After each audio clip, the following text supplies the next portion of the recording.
Welcome everyone to the October 21st edition of the Signals from Mars live stream. Hope everyone is doing great. I am joined by Mr. Ed Ferguson. Ed, how are you today? Doing good, sir. How are you?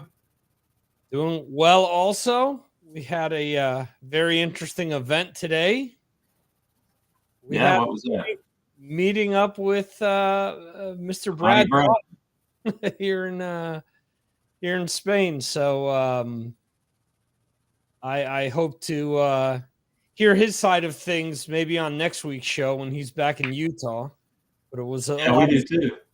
Yeah, it was a lot of fun to meet up with him and his wife. And it's funny because they're going to be in 3 other different ports here in Spain in the north. And my wife says to me about an hour ago, I want to meet Brad too. And I say to her, you realize that if we go out, we're taking the kids and my mother's heading back to the States the next day. I'm like, as much as I'd love to do it, I'm like, probably not a good idea. So it's good that you all did that. Yeah, it was cool. It was cool to finally meet him and his wife in person. So it was awesome. Good.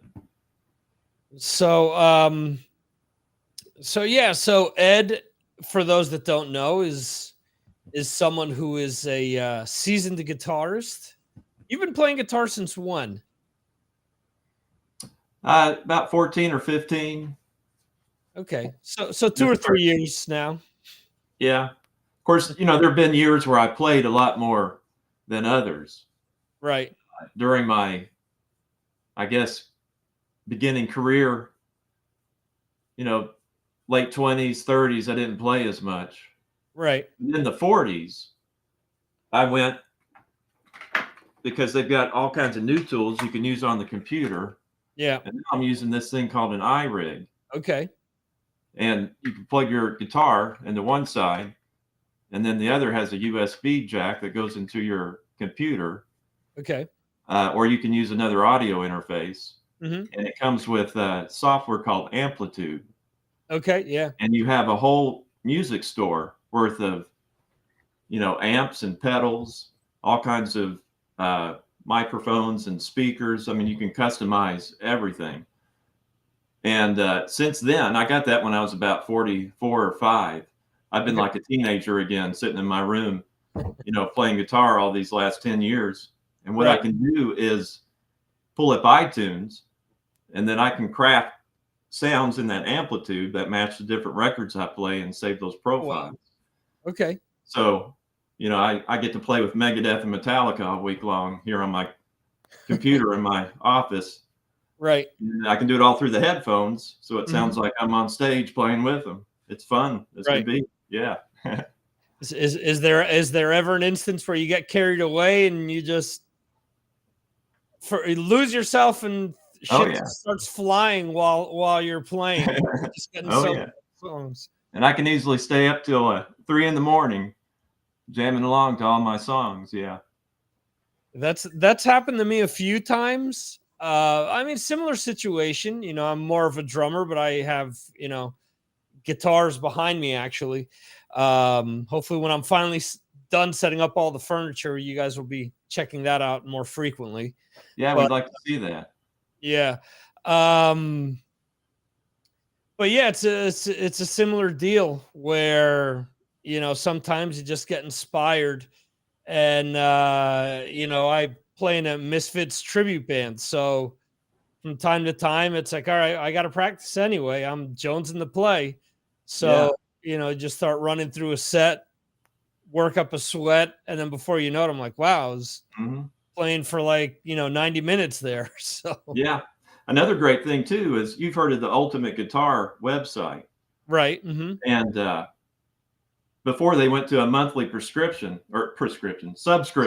yeah, I was able to get a lifetime membership for like $80, maybe 10 years ago. Right. And so, I can pull up those tabs on the computer. And while that's playing, I've got that guitar software that's up and running. So I can do all of that through my headphones. And, it's, what I said, I spent $80, 10 years ago. Right. That's a lot of money and, weekly lessons throughout the years. You Yeah. got Yeah. your computer. Do you use Guitar Pro with in conjunction with that site? No, No. I, Okay. I guess the main site that I use is called Tab Pro. Okay. It's a part of the Ultimate Guitar site. And on Okay. that site, they have like Guitar Pro tabs. They have different kinds of tabs that you can use. Right. But yeah, they got, the Ultimate Guitar team. They do a great job creating a lot of official tabs too. Mm-hmm. So, songs like Holy Wars and other, tunes that everybody likes to play, they've got that down pretty spot on. So here's an interesting thing to ask you. I just found out about this software about 2 months ago. Dave McClain, who was the drummer in Machine Head, and he's now in Sacred Reich, or back in Sacred Reich, actually. So for a few months there, he was doing covers where he was removing the drum parts altogether from songs. He was using software called, well, the spelling is Moses in Spanish, Moises. And this software, I have it on my iPhone, but I haven't really had time to play around with it yet. But apparently, I think you pay a monthly subscription or you can pay by song where you say, okay, I want to learn Holy War, but I want to remove the guitar track so I can record my own version with me playing the guitar tracks instead. And this software will go ahead and do that. It'll remove whatever it is that you want from a track for you, and then you can go ahead and record the part over it. That's awesome. I'm gonna have to look into that. Yeah. As we were mentioning this, I'm like, wow, Ed will probably be something that he would enjoy. Yeah, it would be. Yeah.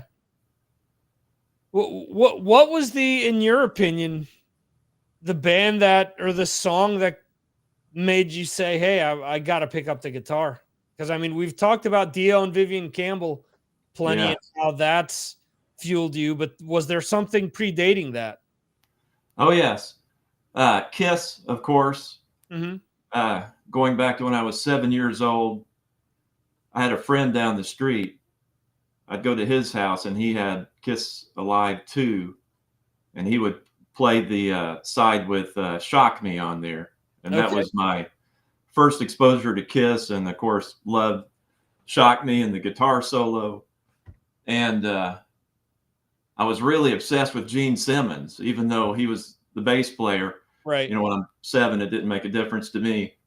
But, his character just was, really cool, and loved all the blood and the fire, and started collecting Kiss cards and different things that my dad ended up throwing away later on when he found them.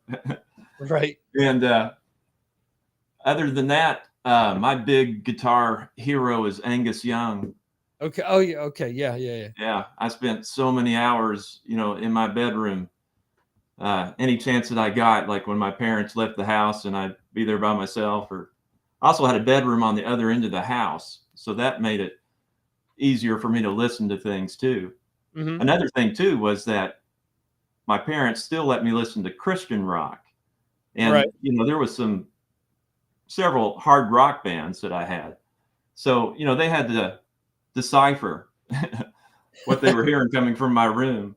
Right. And so I was able to get away with listening to some secular stuff along the way. And they would bust me here and there. Like if they heard the bell to Hell's Bells, they come in and take my tape away and throw it away, that kind of thing. And then I'd mow the yard next weekend and go out and buy another copy and sneak it back into the house, So I was still, even though it was hard for me to do it at home, I had my ways, and right. Just Angus Young was just the craziest, greatest rock star in the world.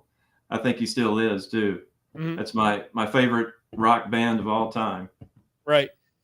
Now, did your parents ever get any more lenient with the music?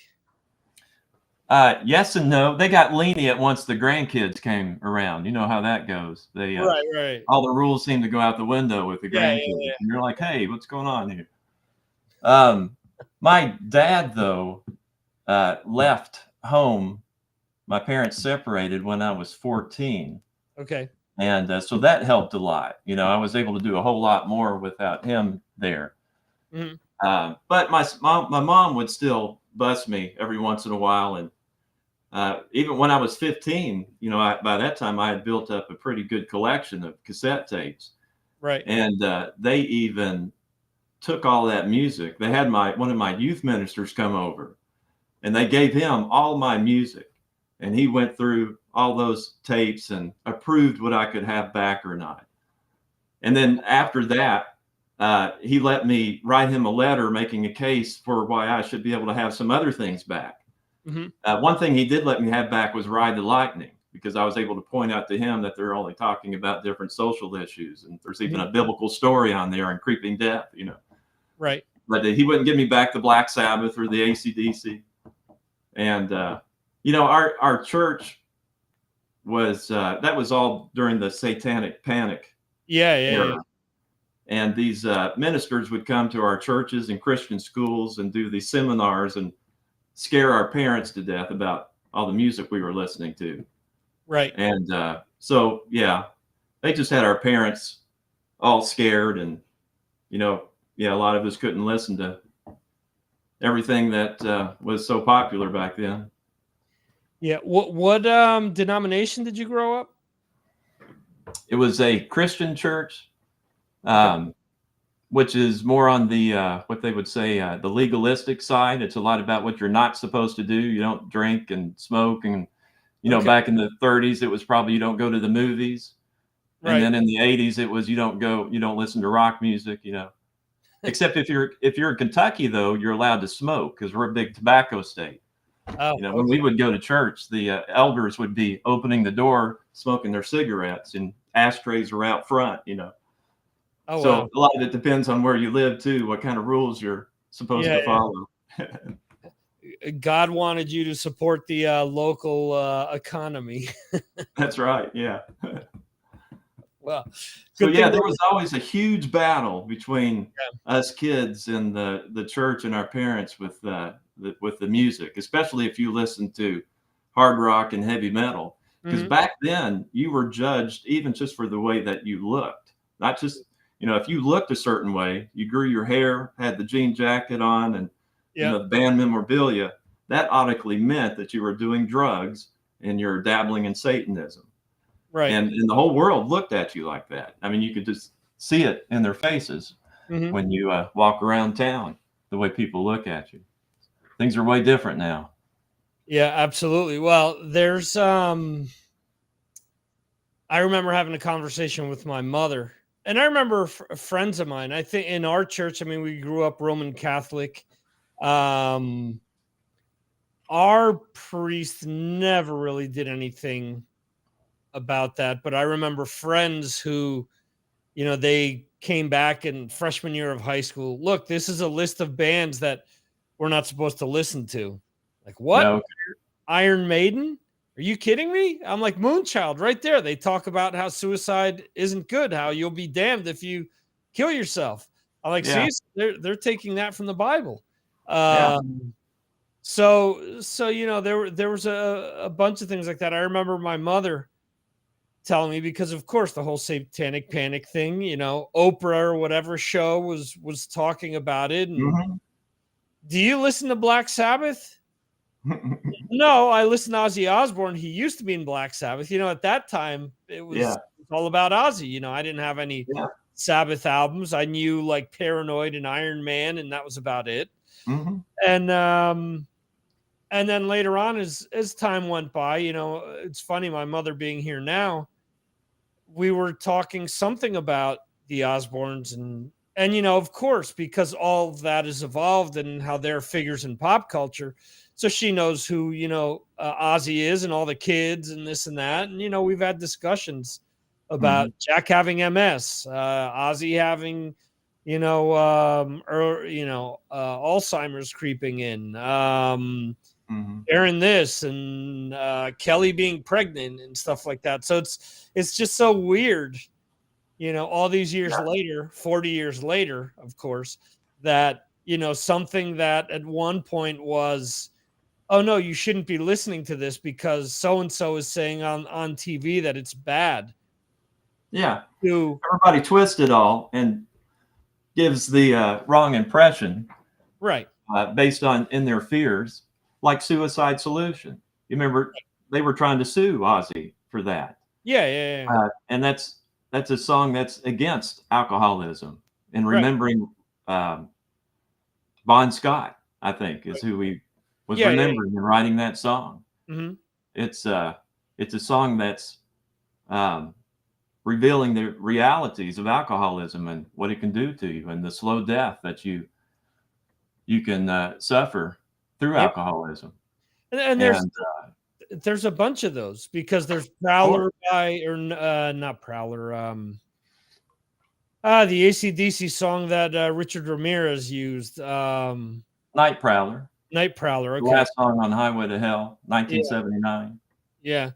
And then there's what was the Priest song where the kids shot themselves and the parents said that, that it was that. You Better You Bet. Is that right? No. That's the Who. I can't remember what that song was. I want to think I don't think it was Raw Deal. Stained Class or it's also Stained Class. So it may actually be the song Stained Class where they said that in the middle it said shoot, shoot, shoot, shoot. Which is that whole trial then spawned the track Touch of Evil because they were, they talked about how the ministers had convinced the parents that it was the work of the devil and that, the priests were the left hand of, Satan. And, I think we've all seen that throughout the years. You obviously more than I have, but, with Kiss and with this and with that and, oh, they're saying Kiss is bad. And I would tell my parents, I'm like, we've listened to Kiss since I was 4 years old. I'm like, where have you heard in any Kiss song that they talk about the devil or anything like that? I mean, my parents heard Destroyer and Alive 2 so much that they knew the lyrics to all the songs. So I think it's the Better by You, Better Than Me. Okay. Song. There's some lyrics in there that they took him to court over. Yeah. Okay. And then years later, Columbine was Marilyn Manson. That was his fault. Yeah. And it kills me because they always talk about how, it's what were they watching? What were they, I always think of Chris Rock does a skit. What were they watching? What were they listening to? And he says, what was Hitler listening to make him do what he did? He goes, well, do we blame Mozart and Beethoven all of a sudden because that's what his favorite acts were? That's silly.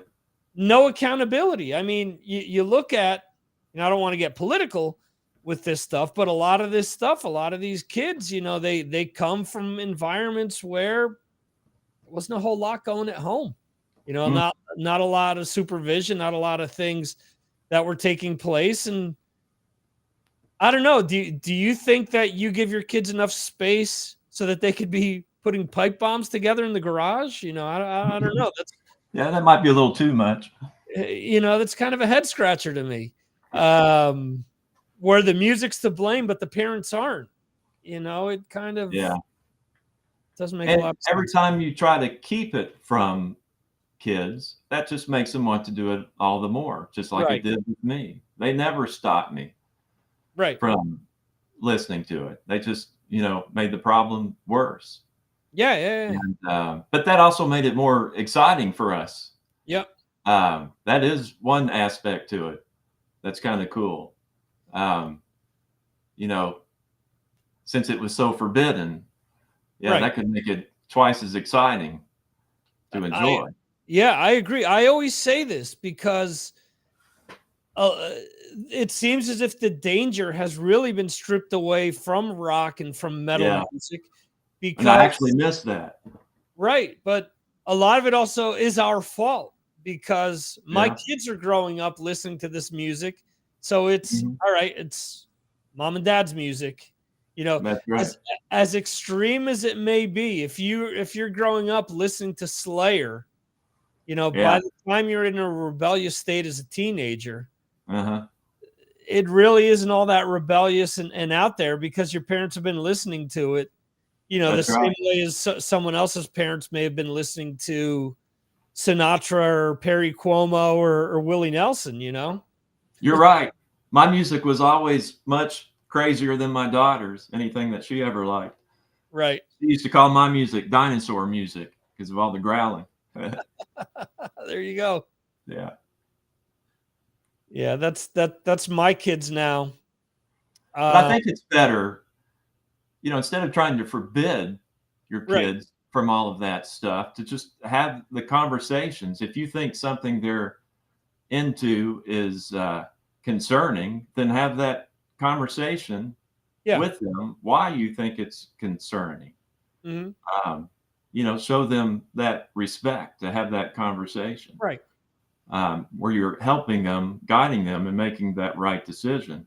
Mhm. I love for any kid to grow up enjoying heavy metal, but I may not, hand over my Slayer records for them to listen to until they're of an age where they can process some of those subjects. Right. When you listen to Angel of Death and start learning about the Holocaust, Mhm. especially today when you may not be taught that in school, Mhm. for a kid to hear that story for the first time and learn that that was real, that can be quite traumatic and shocking. Mhm. Yeah. So, you know, especially when it comes to metal, there is some wisdom to use and how you introduce that stuff to a kid over the years. So, Yeah. but when you forbid it from them, then they're just going to They're gonna want it more. want it all and all the more. That's right. Yeah. I agree. Yeah, in my household, I mean, they have access to more or less all the music that I listen to. Somehow, my youngest son is gravitated towards Limp Bizkit at the moment, Oh and boy. uh, Corn and stuff like that. But I mean, they've heard me or my wife play Corn from time to time, so I mean, not a big deal. And I mean, I haven't said to them, "Oh no, don't listen to this," because what you're saying, the more I say don't listen to it, the more they're going to want to listen to it. That's right. Yeah. And my oldest son, he tells me, I don't like any of the stuff he listens to. And I will say to him, what's your favorite band? He says to me, I think my favorite band is Anthrax. All right. And I said, okay, well, how did you come across that? He goes, I really like the song AIR. I really like, this album. I like this other album. I've been listening to it in my headphones and he goes, oh yeah, but I also really like Weird Al Yankovic. So, and I said, oh, no problem. You like what you like. I'm not Yeah. going to tell you, what to listen to and what not to listen to, because I mean, none of the stuff that with my youngest, he hasn't, gotten to the point where he understands a lot of like Limp Bizkit's lyrics Yeah. for it to cause any damage. Now, when Right. he gets to be 13, 14 years old and realizes that a lot of that is sexually charged, then that's a Yeah. different story. Then We'll at that, start clicking. yeah, we have to have that conversation. But no different than me as a 4-year-old listening to Kiss and then Mhm. realizing that calling Dr. Love isn't really, or Shock Me, isn't Yeah. really about, having a doctor check you out or yeah, Ace was shocked, but it was the lyrics are kind of going in a different direction, but Yeah. And pretty much every AC/DC song is just that, isn't it? there you go. Yeah. So there's famous quote, Malcolm Young, I remember in the 90s, said, you guys can like REM all you like. I like REM myself. He said, but at the end of the night, when you're getting cozy with your woman, you're not listening to REM, you're listening to AC/DC. So That's right. You sure are. so So yeah, so I posted a list of stuff that was coming out today. You said you wanted to check it out and see if there's anything that kind of rung a bell to you, stuff that you might want to check out. Yeah, the one thing I'm going to check out is Exhumed. Right. You know, Um, that's something that I wanted to check out too, and I completely forgot that they sent me really? the promo last week. Yeah. So you like them? Oh yeah, there's stuff by them that I enjoy. Yeah. There's a record that I've been listening to over and over for several years now that they released, and my Kentucky tongue is going to have a hard time saying this. Necrocracy. Uh-huh. Have you heard that one from 2013? I may have. If you haven't listened to that record and you like this band, you need to spin that one. Okay. Good. It's like a 4 or 5 star metal record. Okay. Tons of groovy, heavy riffs throughout that whole record. Mm-hmm. So anyway, since then I've been checking them out. Their earlier discography is more death metal. Okay. Their new stuff just gets, heavier, but the sound kind of grows.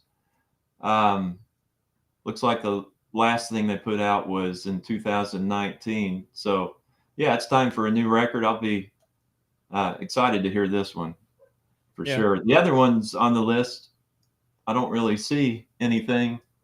Mm-hmm. I know that you're going to be checking out the Striper Final Battle. Oh yeah, absolutely. So, let us know how that goes. Yeah. There's the one video that I posted where Michael Sweet comes in and hits a high note like 10 seconds in, and I said, nope. Bailed right there. Couldn't do it. Queens of the Stone Age is doing a reissue. Yeah, that's the only one that they haven't reissued is the first one. I have all the other ones, so I'll probably try to get that to complete the collection. They're reissuing that, and then they're reissuing 2 of their latter albums, which I already have on vinyl. I have both of those on 180 grams, so it's there's really no reason for me to get the reissues of that because I bought one of those this year too on the 180 vinyl. Yeah. I'm trying to remember what's the one with the red cover. Songs for the Deaf. Yeah, that's the one I got. Yeah, that's probably their most known album and possibly their most complete album. I mean that's got classic after classic on that. I really like the last 2 albums that they've released as well. I know that they're not held in the same esteem, and I would say that the last 2 they've kind of experimented a little more. Like the last album, I think, is the one where they have Mick Ronson's son, who's known for producing, Amy Winehouse and Adele and stuff like that. And so he's more of a pop producer, but he can play his dad's stuff like perfectly. Like I've seen him in videos, like playing old Mata Hoople and Bowie stuff, and he's playing it note for note. So the cool thing with that, the last album is Villains, I believe. It's kind of a mix where you have, Queens has a few different things going on. They've got that like almost like a boogie or swagger like a ZZ Top could have, but then at the same time, a lot of like odd time signatures. Yeah. But then, Mark Ronson is his name. So then Mark Ronson is bringing in like more of almost like a danceability to some of this stuff. Yeah. So it's kind of a cool mixture. So I can appreciate that. But Songs for the Deaf, you've got Dave Grohl on the drums there. You've got Nick Oliveri still in the band. They're still raw and hungry. I mean, that's the album that really broke them. And there's just so much good stuff on that album. This time of year always gets me in the mood for listening to old alternative rock and grunge bands. Right. Mm-hmm. There's just something about the fall weather that kind of gets me in that Nirvana, Pixies, Sonic Youth. Right. I like that Queens of the Stone Age record, though that came out a little bit later. Yeah. Just Yeah, all of that old alternative music is always good autumn soundtrack, you know, No, along with the Fast Way. Remember the Trick or Treat? We got that in the yeah. collection now. I listen to that every week. And I took a little break from the Megadeth, but I'm listening to that one again all Okay. week long. I'm a little ticked off though, because to buy this on vinyl, you have to spend at least $50-$60. And you don't get the 2 bonus tracks, even though they put it on, I think it's got 4 vinyl records Mhm. in there. So you have to put on 4 different records to listen to the whole album. Right. And so I got the CD because of the cost, and they don't even have the bonus tracks on that. You can only listen to them, I guess, on iTunes, unless you can find a Japanese copy. I don't know why the Japanese always get the bonus tracks. What's wrong with giving us the bonus tracks too? Yeah. But Well, the thing is with the Japanese, they've always gotten bonus tracks because the CDs cost like 2 to 3 times more than in the States and in oh, did Europe. Yeah, they? Hmm. because they have to import them all. So they cost a lot more, and as a result, they get Uh, more tracks to kind of make up for the additional cost. I mean, it's still kind of strange mathematics, because it's all right, we'll give you an extra track, but we're going to charge you $20 extra for the CD for that one track. yeah. So, Well, I wish they would at least make, just give it to me on a one black record. I'd pay up to $30 for that or something, but gosh, $60, and then you have to do all that work to listen to it too. yeah, It's a it's bit funny. much. I always think back to the turntables that we had as kids where you could kind of stack them all like on Yeah, they top and fall one at a time. Yeah. they would drop down one at a time. Um, it's funny to me that how that's really disappeared. How all the turntables that you have are like DJ turntables that where you Hmm. only throw one album on at a time. Yeah. But yeah, like you're saying, there's so many albums. There's Death Magnetic, I think, is 6 vinyls because it's at 45 Wow. speed. Yeah. So it's every side is 1 or 2 tracks. That's it because it's all set at 45. Now the one I have is not like that. Right. I don't think. I think mine's just on one. No, actually, mine's 2. 2. Okay. So So how many? You said it's 2 per side on the one that you have? yes. Wow, that's crazy. It's a limited edition 45 version of the album. So instead of Okay. having that cover, it has a black cover. And Yeah. then if I remember correctly, the letters are like in like metallic lettering. So it has like just the Metallica logo and it says Death Magnetic. Then it Hmm. has like the 2 like magnets underneath type of a Yeah. thing. And and it's all black. Okay. Now I have Ride the Lightning and Master of Puppets on the 45 speed, Okay. but those are only on 2 discs too. Yeah, okay. Um, and then I have Vulgar Display of Power like that as well.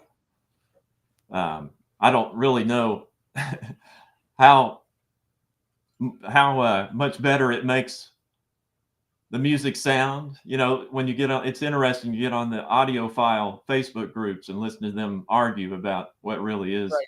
better or not. But yeah, it's kind of cool to have. Yeah, that's interesting as well because I say this to a lot of people. I don't have a very expensive turntable. If I had more money, I would get a better turntable. But to a lot of people that will say, "Hey, that costs around $100. Does it sound good?" Hmm. And I'll say, "Well, I go, what did you grow up listening to? Because I'm sure it wasn't some hi-fi like out of the No, ordinary like mhm, audiophile turntable." So I'm like, no. yeah, it's not the best, but it sounds better than what I was, accustomed Hmm. to listening to as a kid. Uh, Yeah. I've owned 2 albums that, I mean, I could definitely notice, but because they mix them differently.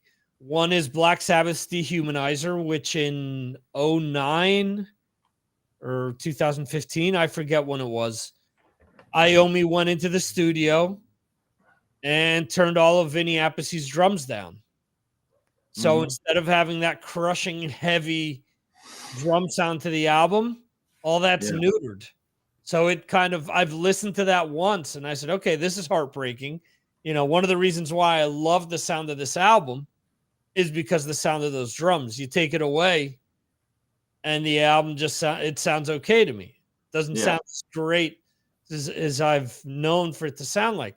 And then there's Creatures of the Night. When they re-released it, they remixed it, and they changed it. They had Bruce Kulick on the cover instead. They had them all with makeup or without makeup. It was them on like the roof of a building. And then they switched the order up of the songs. And it was the same thing. They turned all the drums down. And I'm like, this isn't Creatures of the Night. You know, yeah, okay, it's the same songs, but it loses that like aggressive edge to it without the drumming on it. Yeah, it does. So, yeah, I mean, I get what Kiss did at the time because that album wasn't a big seller at the time. So they tried to, I guess, you know, try to mix it so it sounded like something in the late 80s as opposed to, you know, what we all came to love from it. And it didn't work because when they reissued it, it was back to the original. It was back to, you know, that stuff. I'm interested to hear what the new mixes are going to sound for that. I know they're doing an Atmos version of it. So I want to hear that. Yeah, that should be interesting. Now, I collected all the 2014 releases on the 180 gram. Yeah. So what mix is that Creatures of the Night? Do you know? The one that I believe that's closer to what they did with the CD release. That was done at the beginning of the 2000s where they went ahead and, I mean, Creatures is the album that you notice it the most on because of that, because of the drum sound. There's some of the others where, you know, I Got Destroyer and Rock and Roll Over, and okay, they sound good, but they still sound close to like the previous vinyl mix and the previous CD releases. It wasn't that big of an upgrade. Now, if you listen to, for example, Destroyer Resurrected, which to me is my favorite version of that, more so than what they released last year, I just think Bob Ezrin did a great job in like really accentuating that album and bringing out things that, you know, the technology wasn't there in the 70s to make certain frequencies or certain ranges really pop and stick out. You're giving me a reason to buy that. I haven't bought that, not really knowing what the difference would be, but hearing you commentate on it, I think I am going to get that. It's on iTunes, so you can check it out. There is to me, there's a noticeable difference with what he did. And much like, you know, initially when I got it, was one of these things I'm like, why do I need this? You know, I've listened to Destroyer so many times. I'm kind of sick of it. Why do I need to buy this? You know, is it a collection thing? All right. Let me listen to it first. I listened to the digital version of it. I'm like, wow, this sounds good. I found the CD for like $5, like 2 years after they released the resurrected version. And after getting the CD, I was like, I need this on vinyl. So I waited until I found it for about $20 and got it for that, you know. Nice. And I've been very happy. I mean, to me, it's what I like the most. I mean, it's the variation I like the most. With what they released last year, they kind of went back to the original mix. You know, had they have included both, I think that would have been cool. But they kind of disregarded what Ezrin did a few years prior. And I don't know, I'm not a big fan of of bands just giving us bootlegs that have been out in the market for so long. I mean, that to me, like Priest did that with British Steel. It was like, really? Like, I can find the show on YouTube. It's been on YouTube for years. You know, there's nothing special about this. Guns N' Roses is doing that now with the Use Your Illusions. They the headline is with 62 unreleased songs. And then you look at the track listings, like the only thing that's unreleased are 3 shows that they did. Mm-hmm. So it's not like you're really getting, you know, something where you're, at least with Kiss and Creatures, you're getting variations of songs, demos of things that were never released. Are they things that I'm going to be listening to all the time? Probably not. But initially with the novelty, you know, it'll be something that I'll spin a lot. I remember getting the box set and hearing the original demo of like Calling Dr. Love or stuff like that, which was so radically different that you know, I played it a lot. There's Not for the Innocent, which was on ended up on Lick It Up. Mm-hmm. The original demo, I've got a million bootleg copies, shitty bootlegs of that, where it's Dean and Paul trading off vocal lines on that. And it just sounds so neat. It makes you think, why didn't they do this on the album? You know? So actually having a good quality version of that, I mean, I'm going to be like a pig in shit when that comes out. So sure. Yeah. That's cool. Yeah. I just got done reading Gene Simmons' book. Okay. I read Ace Frehley's already. Right. Both of them were really good. Have you read all 4 of those? I need to start looking for Paul has one too, right? I know Peter does. Okay, I've read, and I'm a real shitty reader, so I'm terrible with all this stuff. I have so many books that I've started that I've never finished. Yeah. I've read the Ace book, I've read the Peter book, and I've read the Paul book. I've never read any Gene books. Oh. Paul's book is very much, there's a lot of shitty things that have happened. None of them are my fault. It's everyone else's fault. You know, he pretty much sounds like him. Buries everyone possible. Ace kind of doesn't give a shit about things. Yeah. So there's that. Peter's book is very bitter. You know, you read these books and you realize, you're like, wow, they're really not good people, are they? You know, it's one of those things where you're like, yeah, love the music, but hate the person type of a deal. Where that's the way I felt about the Motley Crue book. Yeah. It's just reading the way they destroyed themselves by the way they treat each other. Right. Not so much Mick. I mean, Mick had some of his issues too, but it's mostly the other 3 guys. Right. Yeah, it's just sad to watch them destroy themselves like that. Yeah, that's such a good thing. Yeah, and this is a lot of the same. There's also, you know, when you have a lot of ghostwriters and they're looking for lack of a better term, the dirt on all this stuff. Yeah. There's so much shit that's made up or things that it leaves you thinking, you know, what did we really have to talk about this situation, or did we really have to, you know, go down this road? And sure, there's a lot of people that like some of that stuff, but to have you know, them alleging certain things of one another, or just saying what crappy people the others are, or you know, they're all, it's kind of like that Spider-Man meme that's out there where it's 3 Spider-Mans kind of pointing at each other. That's them. That's, you know, it's not my fault, it's your fault type of a deal. Yeah. So, and Nikki Sixx trying to act like he threatened and almost beat up Malcolm Young. Give me a break. Oh, get out. Malcolm might be a short little dude, but he would whoop his ass pretty easily. I mean, those dudes lived on the streets in Australia, and nobody gave them shit. Nobody. Yeah. Well, first time I interviewed John Bush, I brought up Dave Mustaine talking about breaking Connor's brother. Phil Sandoval's leg, and Tommy Lee talking about Joey Vera going with him on a drug run, and them driving off a cliff and falling off of a motorcycle or something like that. When the story actually is they were in a car, they were never near a motorcycle.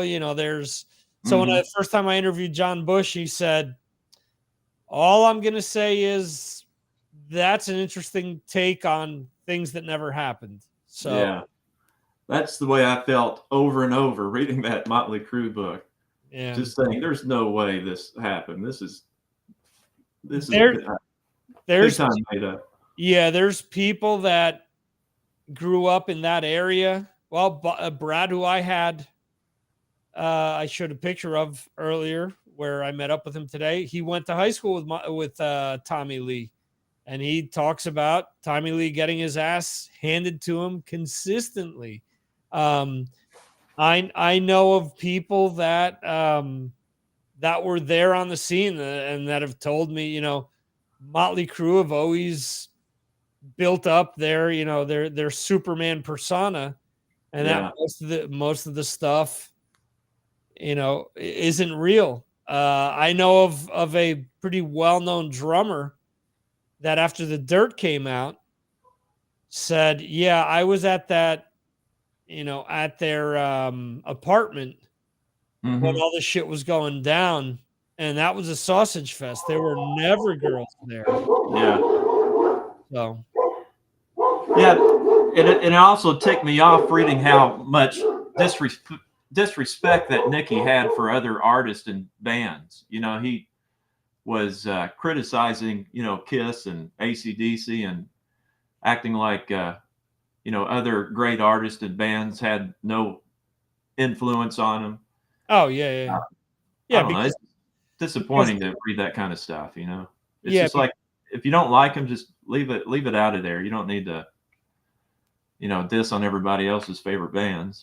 Yeah, well, because Kiss never influenced them, they Motley Crue didn't wear makeup, they didn't wear platform give me a break. shoes, they didn't, use fire, there, it's a million things. But silly. And they kept doing it because with every wave of music that came out after that, Motley Crue was like a hard rock Rolling Stones. They were hopping on that next wave to see if they could, cash in some more money, whether it was electronic, or industrial stuff in the 90s, whether it was grungy stuff in the 90s, whether it was Papa Roach in the 2000s, every album you can point to, oh, this was popular at that time because this is what their album sounds like. So yeah. He gives Rush a hard time as well. And it's just, yes, he did. Yeah. I almost quit reading the book. It kept ticking me off so bad, but at the same time, you can't stop reading it because it's so awful. It's like, that bad accident you can't not look at. Right. Well, the other thing too is what turned me off is you start to get towards the end of the book, and then you have the "Oh Pamela, I love you so much" chapter, and you have the Donna D'Erico "How much I love you" chapter. It's like Nicky and Tommy trying to show how much one loves their wife more than the other guy does. And I'm reading it and thinking, because neither one of these relationships went down in flames. So the end of that book was especially depressing because it just kind of ends on a depressing note. There's no redemptive, stories to tell at all, and they obviously haven't changed after all these years. The other thing too is I read Nicky's book. I don't remember if it was before or after his first book, The Heroin Diaries, and I was reading that and I'm thinking, I don't personally know anyone that has used heroin that I know of. I've never used it myself, but I've read plenty online. How the hell is he a functional heroin addict writing stories day after day, whether it's in his closet or not, when people talk about how blitzed out of their mind they are, that they can't function. He's the only Good one, point. in the entire history of mankind that can, Hmm. kick back and just write a journal day after day about everything that's going on. That doesn't make a whole Yeah, lot. it doesn't make a whole lot of sense. Yeah, and to me, a lot. Nikki's book, Dave Mustaine's book, Slash's book. There's a lot of commonalities between the books where Hmm. I think each one of them probably has a higher esteem of themselves than maybe they should. Of course, yeah. They've all invented so many things that you think, yeah, I don't think you were the first person to do that type of a deal. Yeah. Everybody likes to think they started everything popular. Right. And then you look back and you're like, wait a second, this band did that like 5 Yeah. years before you guys did. How are you guys? Yeah. How do you lay The claim two to that? best books that I've read so far are Iommi's book Mm-hmm. and the Ozzy book. The Ozzy one is just freaking hilarious. They Right. should make a movie out of that story.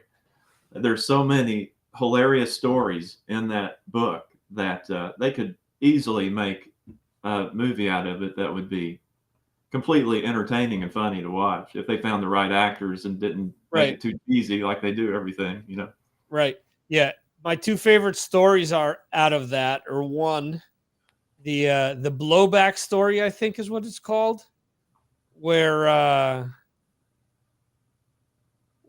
he's shaking the hand of somebody in a wheelchair, and he tells Mhm. Sharon that it was because the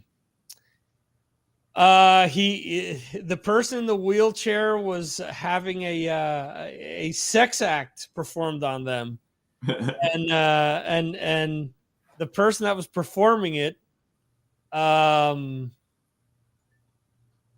basically did something so that they couldn't ejaculate. So Ozzy told Sharon that instead of moving forward, it went in reverse and it did something to his spine, and that's why he was in a wheelchair.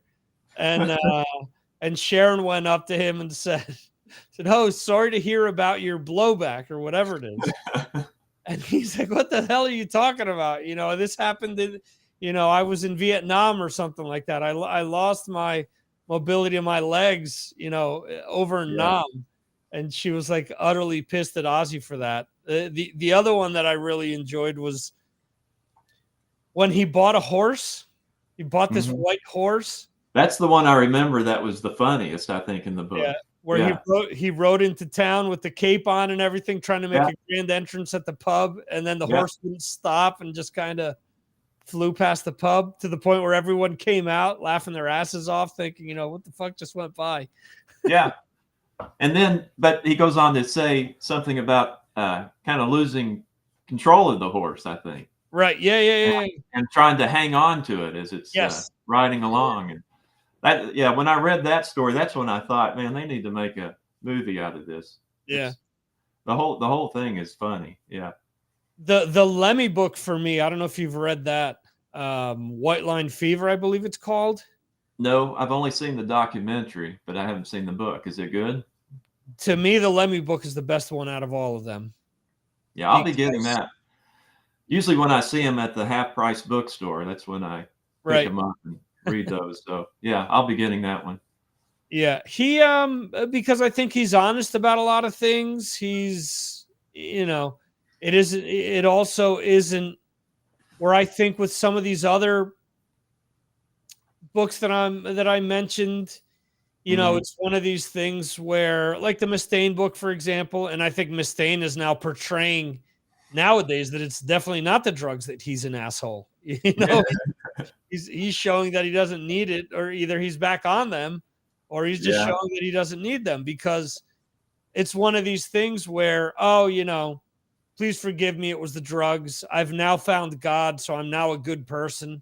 Uh-huh. No, that doesn't excuse you from being a horrible person. Yeah. It's Yeah. you're trying to improve yourself. I get that, but you've never really atoned for some of the horrid shit you've done. Yeah.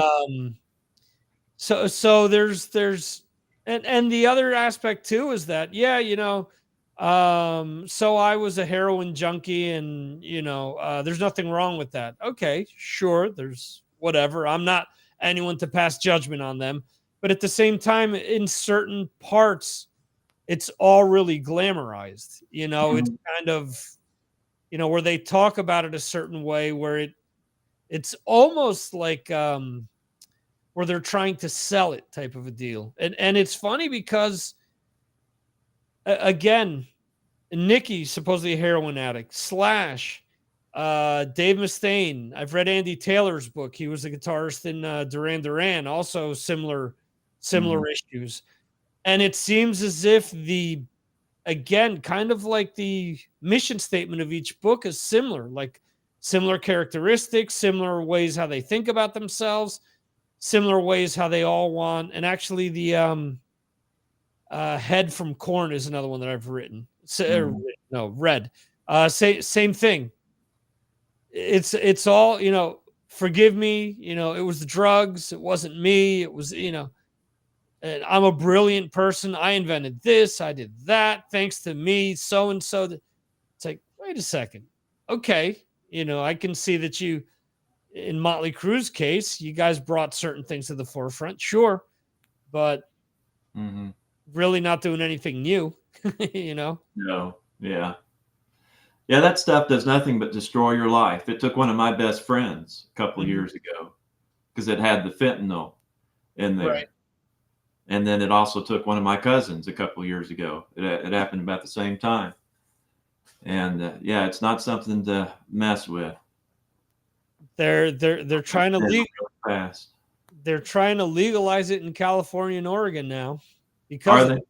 Yeah. Yeah, well, the argument is that if it's controlled, if you have to go to like uh, Yeah. a clinic and you're given, dosages that aren't going to kill you, plus no fentanyl and stuff like that, you're cutting down on uh, Yeah. mortality. You're cutting down on rehab. You're cutting, there's, it's all about money. It's the insurance companies that are the ones Oh that yeah. Yeah, it is. drive it. So Yeah, everything's always about the money, no absolutely. matter what side you're on. I need the money too. Absolutely. We all do. I wish I didn't have to think about it though. Absolutely. I just want to enjoy my music. You and I both, sir. But it has to cost money. It does. So, real quickly, I did get to interview Michael Wilton from Queensryche last week, or earlier this week, I should say. That interview should be out soon. There will also be an interview with Tommy from Dead City Ruins, which will probably come out next week. There will be a few podcast episodes that'll be coming out in the next few days. So I've been working on the website and a lot of different things behind the scenes, both podcast related and non-podcast related. So thank you for bearing with me, folks. Ed, any parting words you want to mention before we wrap things up? Yeah, I hope I don't reduce the size of your listenership being your only guest today, but I do appreciate the conversation. It was nice to talk to everyone. Yeah, Sorry absolutely. about the dogs barking earlier. No, that's You'll fine. probably hear them often when I'm on here. A couple of labs that bark at everything that goes by. They remind me of the Bumpus hounds in Christmas Story, where all of a sudden, out of the blue, you just hear the dogs start barking. So Yeah, that's what they do. yeah. Not even a chipmunk gets through our yard without them letting the whole neighborhood know about it. Well, I could use them in my backyard for certain rodents that are running around as well. So, but anyway, we actually had a ferret show up out of the blue. Ferrets are illegal here to sell in pet shops. Really? So yeah, a black ferret out of the blue just ended up showing up in the backyard. And first thing I looked at was what can I feed them? Because they're rodents that they tend to go Mhm. after that I'd like to get rid of in my backyard. So Mhm. The ferret was welcome. Yeah, that's how you do it. Yeah. So, in any event, I want to thank anyone who was watching. We had 2 viewers the entire hour. Nobody's pronounced themselves, so I'm not sure who they were. If not, thank you to anyone who's watching the replay or listening to the podcast version of this. Join us on Tuesdays for trivia, and join us next Friday for another edition of Signals from Mars. And on that note, we'll see you, folks. We'll see you next Friday. We're on actually Tuesday for trivia, Friday for this show. So, all right, guys. See you. Take care.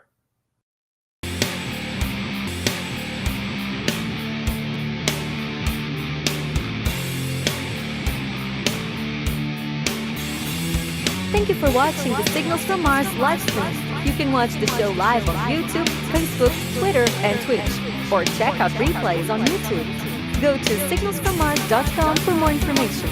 This concludes our show.